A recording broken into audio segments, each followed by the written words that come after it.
Shalom, frères et sœurs. Bienvenue dans notre émission de la parole, dénommée Ton pain de la première heure. Alors, nous sommes aujourd'hui le 2 avril 2019 et nous continuons notre série d'enseignements sur le sujet du mois qui est l'espérance. Et le sous-thème que nous allons méditer aujourd'hui est ceci. De quelle nature sont vos espérances? Et je le répète, de quelle nature sont vos espérances? Je vais donc lire notre texte d'appui qui est tiré de 2 Corinthiens chapitre 4 verset 18. 2 Corinthiens chapitre 4 verset 18. Je lis la parole du Seigneur. Nous regardons non point aux choses visibles, mais à celles qui sont invisibles. Car les choses visibles sont passagères et les choses invisibles sont éternelles. Parole du Seigneur.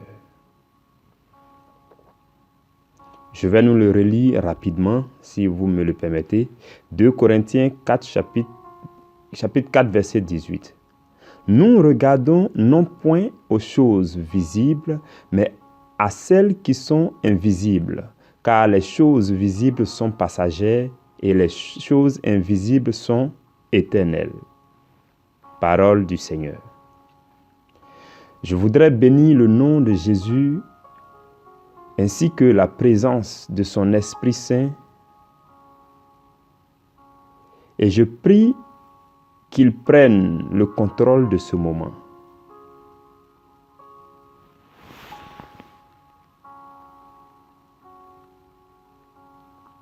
Hier, nous avons partagé sur la nécessité de prendre notre existence au sérieux et de vivre, au lieu d'être simplement vivant, comme tous les autres êtres vivants. Et nous avons dit que pour les animaux et les arbres, il peut être suffisant d'être simplement en vie. Mais pour nous les hommes, il ne suffit pas d'être en vie. Il s'agit surtout de vivre, d'agir comme Dieu voudrait qu'on agisse afin d'accomplir pleinement la mission que Dieu nous confie sur cette terre.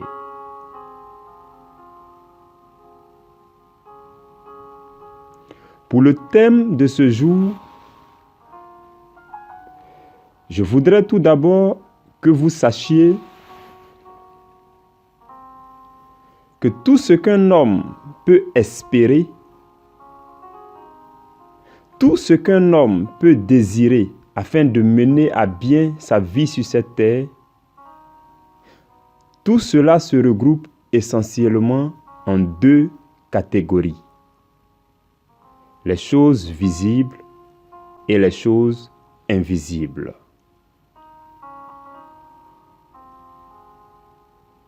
En fait, vous allez vous rendre compte également que tout ce que Dieu a créé, l'ensemble de toutes les choses créées par Dieu sont aussi de 2 natures, les visibles et les invisibles.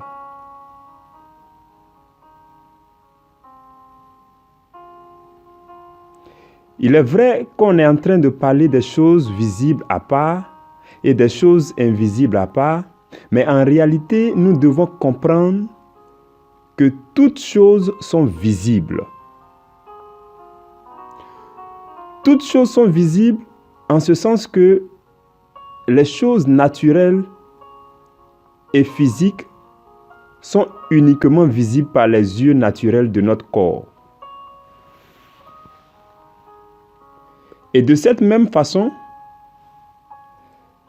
les choses dites invisibles sont en réalité tout aussi visibles, mais uniquement par les yeux spirituels ou les yeux de notre esprit.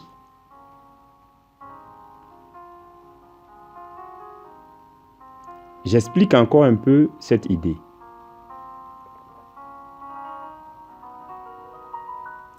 En fait, les yeux du corps ne voient que les choses physiques.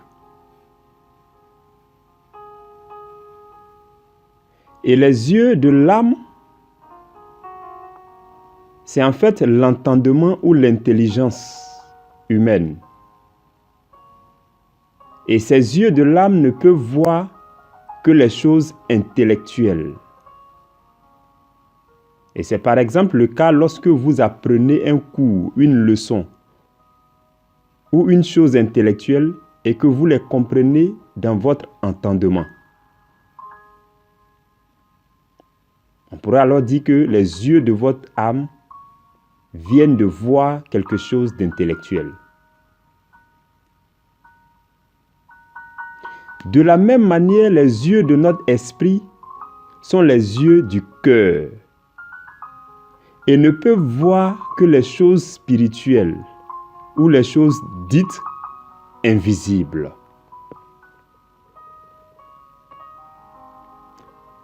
Si vous me suivez bien dans mes façons d'aborder ce genre de sujet, vous comprendrez que je me base à chaque fois sur le fait que l'homme est tripartite et qu'il est composé de 3 entités, le corps, l'esprit et l'âme.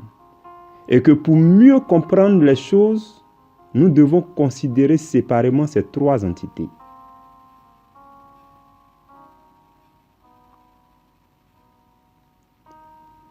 Parlant donc d'espérance,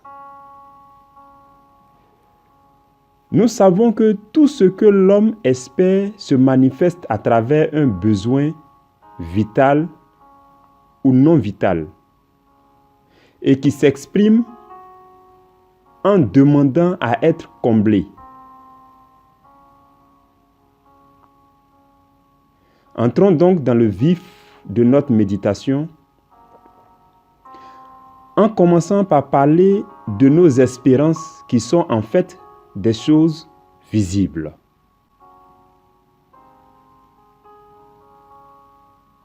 Ces choses visibles que nous espérons sont généralement nos besoins d'ordre corporel et d'ordre matériel. La plupart du temps, nous ne travaillons que pour espérer satisfaire ces besoins corporels et matériels. Nous désirons la richesse et nous faisons tout ce qui est en notre pouvoir pour nous amasser le maximum de biens matériels. De nature, l'homme croit plus facilement et plus rapidement en ce qu'il voit par rapport à ce qu'il ne voit pas.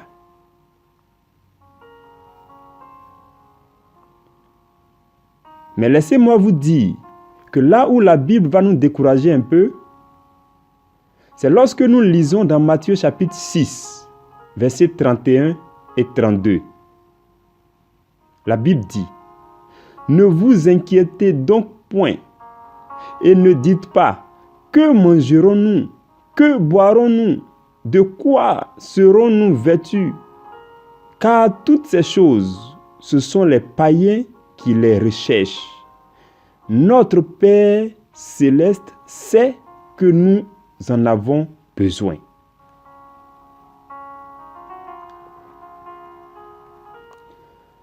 À propos du fait que nous mettons toute notre énergie pour rechercher les choses matérielles, la Bible rassure tous ceux qui sont en Christ en leur disant que notre Père céleste sait que nous en avons besoin et que tous ceux qui recherchent encore ces choses avec sueur, ceux-là sont des païens.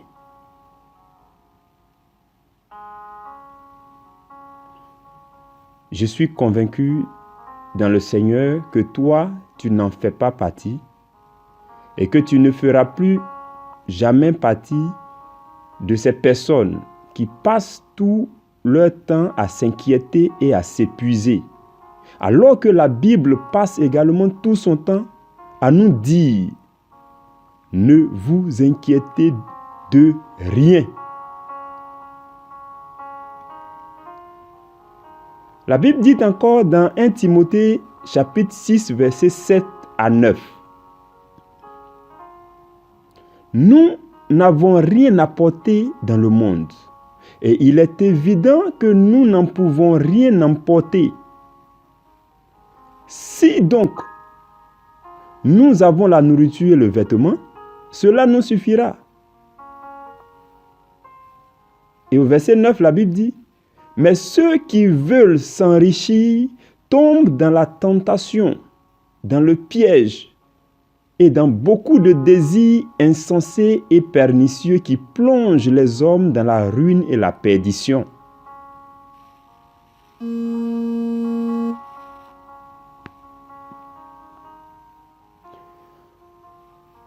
Vous pouvez vous amasser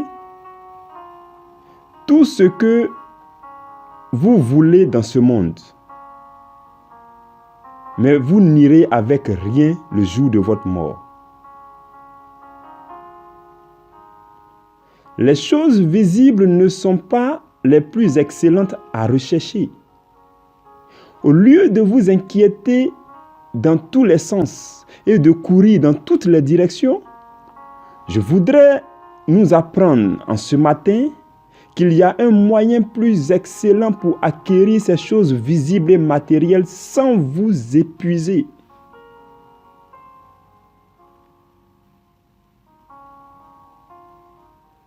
Celui qui commence à penser que tous ces versets que je viens de lire viennent pour l'encourager à la paresse, je voudrais déjà qu'il me suive encore bien, car je ne peux dire une pareille chose, encore moins la Bible. Et j'espère qu'on se suit pour mieux comprendre ce que le Seigneur veut nous servir.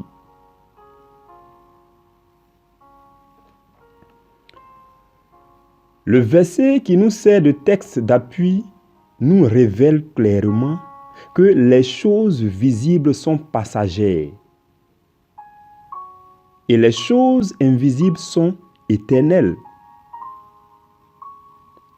Et qu'en tant que chrétiennes et chrétiens, nous n'avons pas à regarder aux choses visibles, mais plutôt aux choses invisibles, qui sont perpétuelles et éternelles. Nous devons espérer les choses invisibles et spirituelles en priorité. Nous devons désirer la sagesse divine, la connaissance de Dieu, la présence de Dieu, l'intelligence de Dieu, l'amour divin, les dons et les charismes. Voici des choses invisibles et excellentes à espérer en priorité.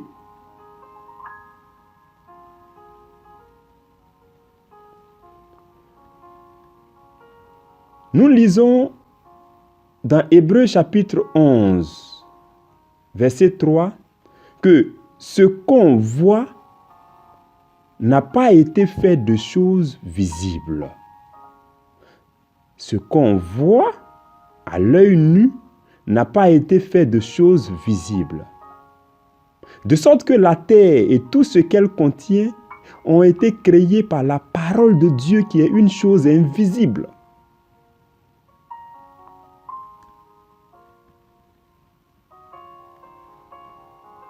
Les choses spirituelles et invisibles ont un pouvoir créateur. Et lorsqu'elles créent, ce sont des choses excellentes qu'elles créent. Nous devons rechercher la sagesse de Dieu, car elle a ce pouvoir de créer les choses visibles que d'autres recherchent en s'épuisant. La sagesse de Dieu, c'est la parole de Dieu et c'est Jésus-Christ de Nazareth. Nous devons le rechercher. Nous devons chercher le Verbe qui va nous permettre d'appeler à l'existence tout ce qui n'existait pas dans notre vie.